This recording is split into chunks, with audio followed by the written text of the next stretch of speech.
This is the TSG Multimedia podcast for July of 2021. We're sponsored this month by Podomatic and the TSG Train Crew on Patreon. Thank you very much. I'm your host, John Abaticola. I have some updates from last month, information about upcoming events and upcoming programs here on the channel, responses to viewer comments, and a pretty cool catch in our Catch of the Month segment. Before we get to all that, please remember to hit the thumbs up icon if you support what you're watching. Leaving a comment in the comments section below also helps me know if you like what you see on the channel. I always mention that you can help support my work on this channel by becoming a part of the TSG Train Crew. That's what I call our supporters on Patreon. It's as cheap as 50 cents a week, and it helps me bring the content you enjoy to the channel. You can also grab some branded merchandise by clicking on the links below the video on your computer screen. Get yourself a t-shirt, a phone case, mug, whatever, and show the world that you're one of the best viewers on YouTube when you go out chasing trains this summer.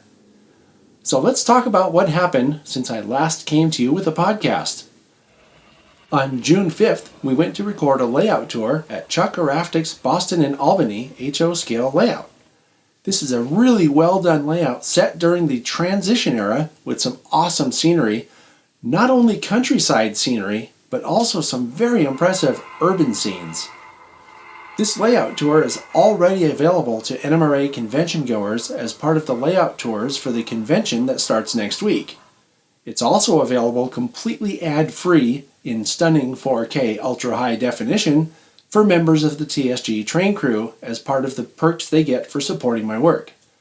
It'll be released for the general public right here on this channel next month. The next day, Sunday the 6th, I went to record with Jack Burgess for this past month's episode of Model Railroading with Jack Burgess. In this episode, Jack talked about hand tools. The video came out last weekend and is definitely worth a watch if you didn't see it when it came out. One of the best parts of this episode is that we included links for just about all the tools that Jack talked about. So if you want high quality tools, it's as easy as clicking on the link to order one for yourself when you're watching the video. On Friday the 11th, we drove out to the Sacramento area to record, yes, another layout tour.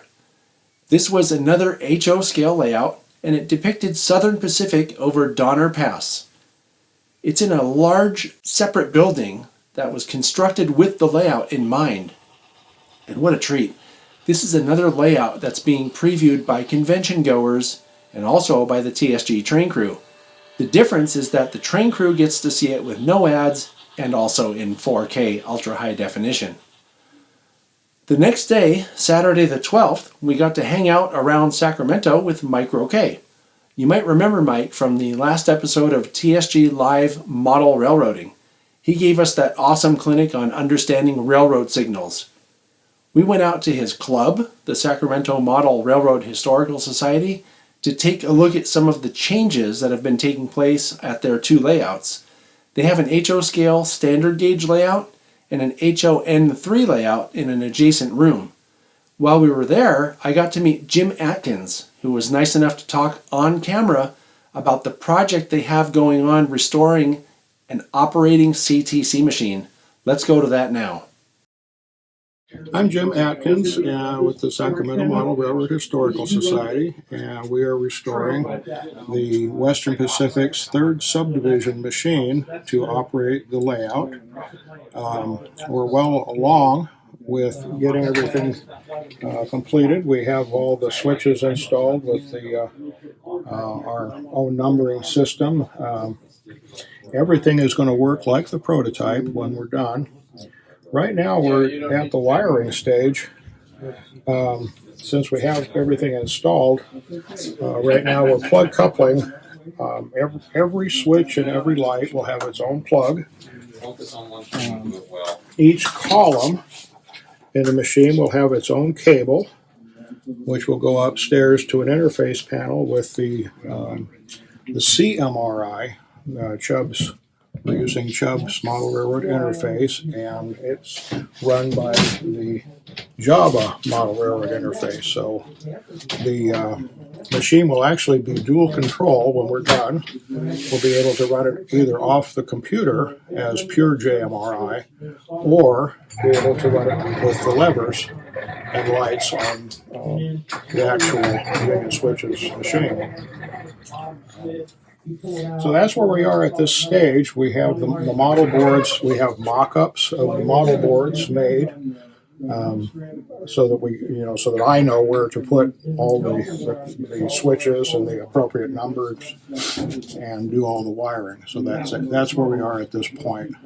Hopefully by maybe first part of next year we'll have this in completion. That's what our goal is. I think that project is in very good hands, and we've been planning for layout tours of both layouts at this club sometime in the coming months. After checking that out, we went over to Goofy Gary's place to check out his mostly completed layout that he built over the past year and a half. Not only did we look at it, but we also had a small op session. That was a lot of fun.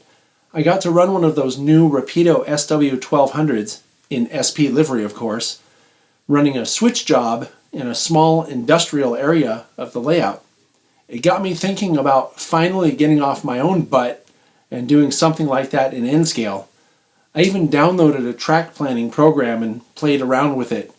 There's nothing concrete yet, but I figure whenever I get around to that project, it'll end up being a series on this channel.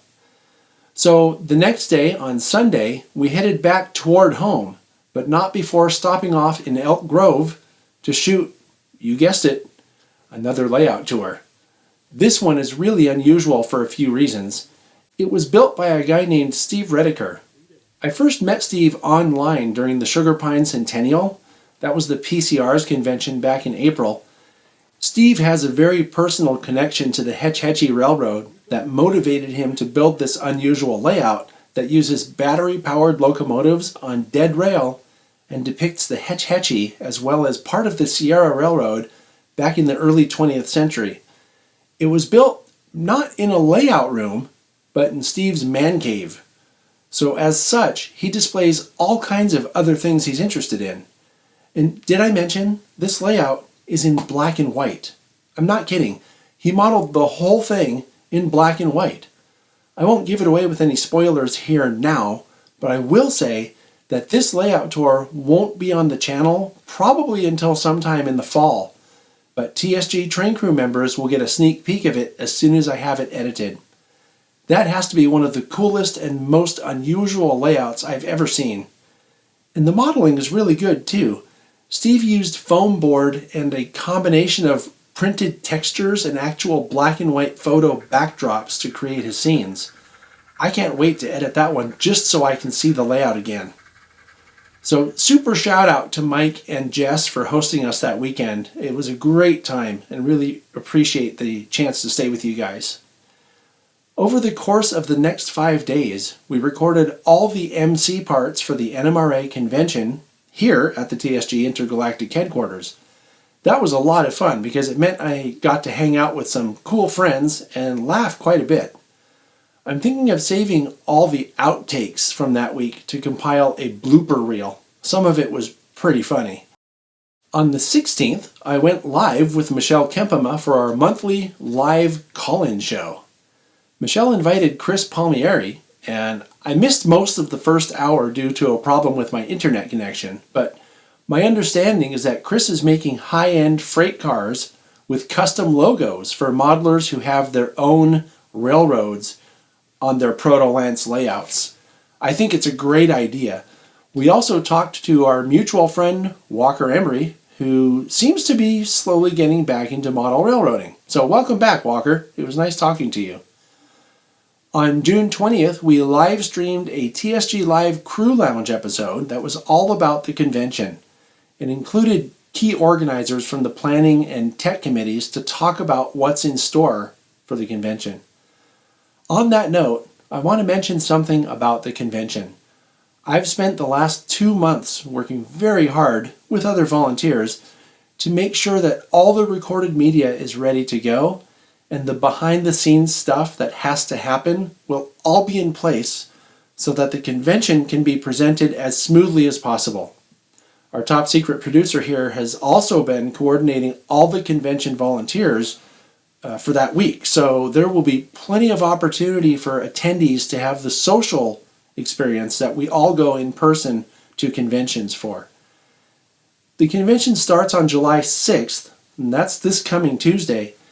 It costs $49 to attend, but it's 5 days. It has 70 plus clinics, 20 or more hours of live panel discussions and interviews, and to sweeten the pot even more, all of the recorded content is going to be available until early August. So if you want, you don't have to miss any of it.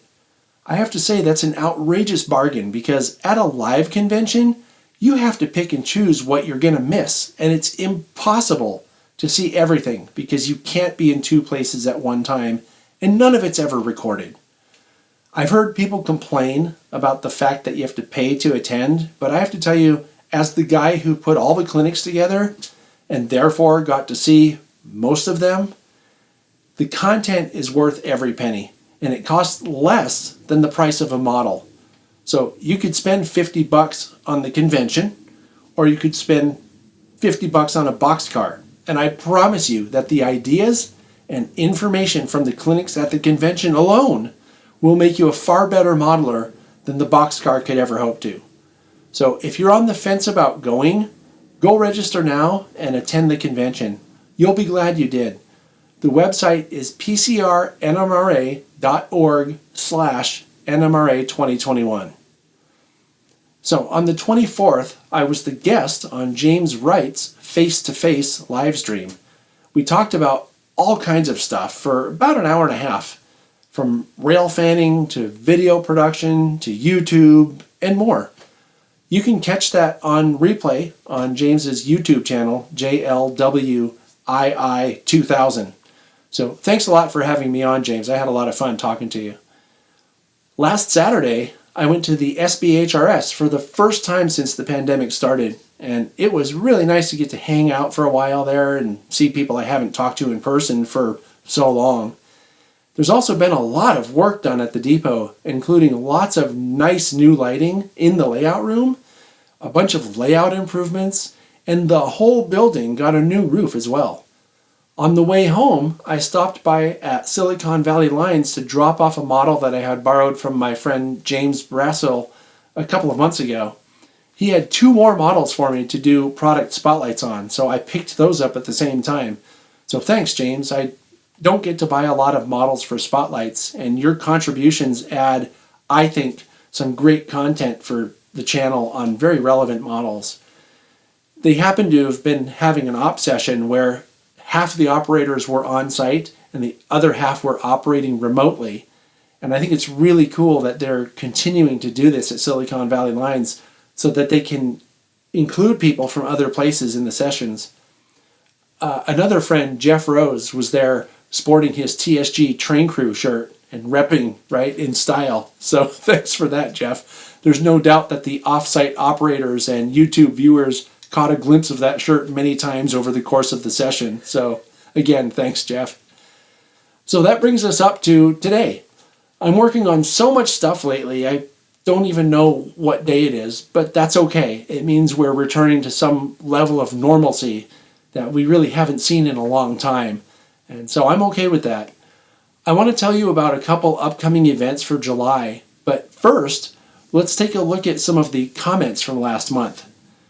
Our first comment comes from Ted Johnston, who commented on a recent how-to video I did about putting DCC and sound into a Kato P42 in N-scale.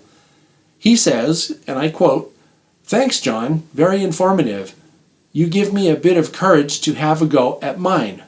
End quote.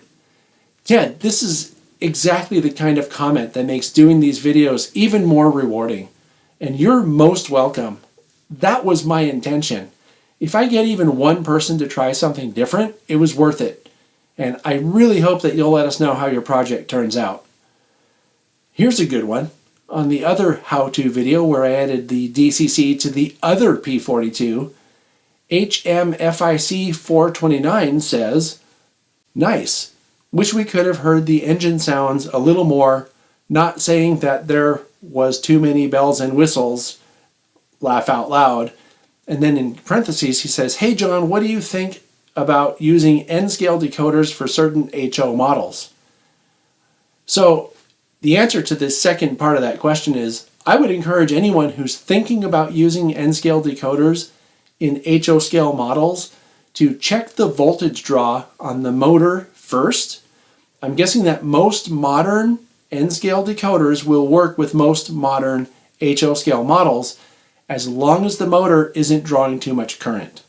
It would be a great way to conserve space, especially in smaller HO scale models like switchers and tank steam engines.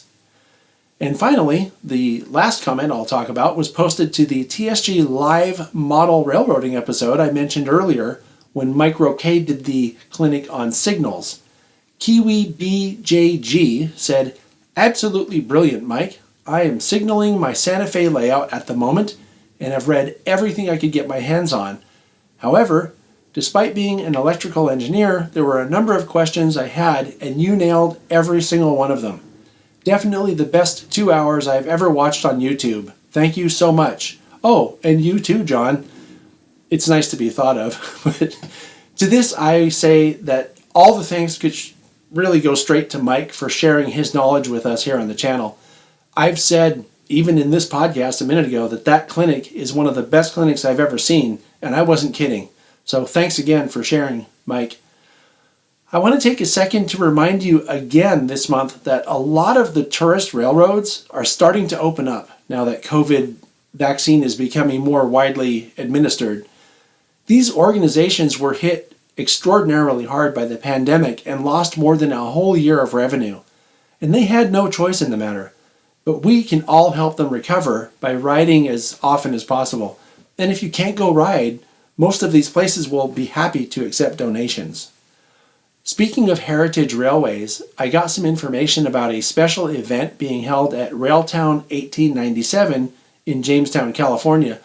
The event is a special evening photo charter that happens on Saturday, July 24th from 4:30 to 10 p.m. It's a 2-hour ride behind Sierra number 28, pulling a mixed train consisting of both passenger cars and freight cars. They're going to stop for some run-by opportunities, and the locomotive will be facing the opposite direction from how it usually runs in order to take advantage of the late afternoon light. This is a really good idea because that railroad is almost impossible to get good shots on after about 2 p.m. because of the orientation of the track in relation to the position of the sun and the direction that they normally run the locomotive. So that should be really cool. Then, once the train arrives back at Jamestown, they're giving a tour of the property so that the attendees can take photos without anyone else being in the shot, including several locations with reenactors and lights there to brighten the scenes. So there's some great opportunities for really good photos there. If that sounds like something you'd enjoy, you can get more information at www.railtown1897.org. Silicon Valley Lines is having a virtual operating session in conjunction with the OPSIG presence at the National Convention on Friday, July 9th at 7 p.m. If you're going to the convention, you can sign up to operate remotely at this session. It only requires a phone, tablet, or computer, and I can tell you I've done remote ops at SVL on my computer a number of times, and it's a lot of fun. I have a catch of the month for you. It's a quickie because I didn't get out trackside much at all last month, and I don't recall having any pictures sent in either. This is a video of Amtrak Train 11, that's the southbound Coast Starlight, with 3 private cars on the end. You don't see that too often, but it seems to be a little more commonplace lately. I don't know all the details of the policy, but for a while, Amtrak was limiting private cars being added or subtracted from a train only at terminal stations. These cars that we just watched were added in Oakland, which is not a terminal station for the Starlight. So Amtrak must have changed that policy at some point in the recent past. If you have a photo that you'd like to share, please email it to podcast@tsgmultimedia.com. Be sure you own the photo and let me know the what's, whens, and wheres of the shots that you want to share. Anyway, now for this month's program schedule. Next Friday, July 9th, we have a product spotlight. On Saturday, July 10th, it's the Ohio and Little Kanawha HO Scale Layout Tour with Ted Stevens and Earl Gerbavon. The following Friday, that's July 16th, we have another episode of N-Scale Friday. On the 17th, it's the return of TSG Live Model Railroading. In this episode, I'll be talking to Bernard Helen of Mini Prints. Then on the 18th at 4 p.m. Pacific Time, the TSG Live Crew Lounge will be a live panel discussion about the future of virtual and hybrid model railroad conventions. On July 21st at 4 p.m. Pacific Time, I'll be joined by Michelle Kempema for our monthly live call-in show. Then on the 23rd, we have another N-Scale Friday.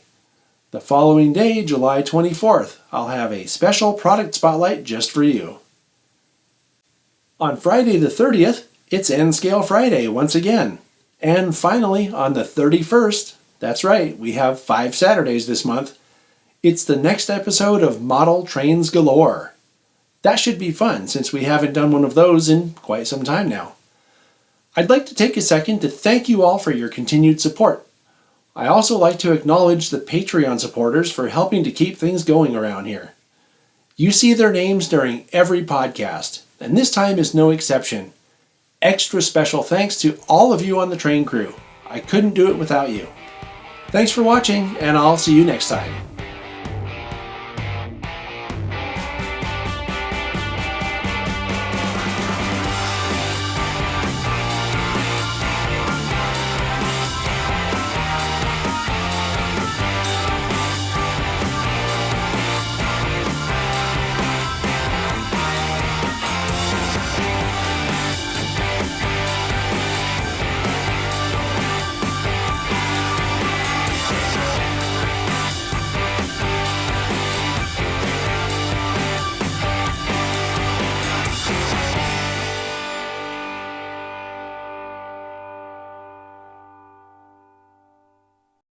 So I'm here in a place called Rocklin California, on one of our trips since the pandemic ended. And I've been told by the local expert that this is where the roundhouse used to be for the Southern Pacific trains that would go up Donner Pass. And you can see these remnants. This park is made out of it. That's our old turntable, obviously. Everyone has seen those before. And you can see the engine stalls in the grass over there. I think that's pretty cool, and that just goes to show that if you look for stuff like this, you can find it anywhere.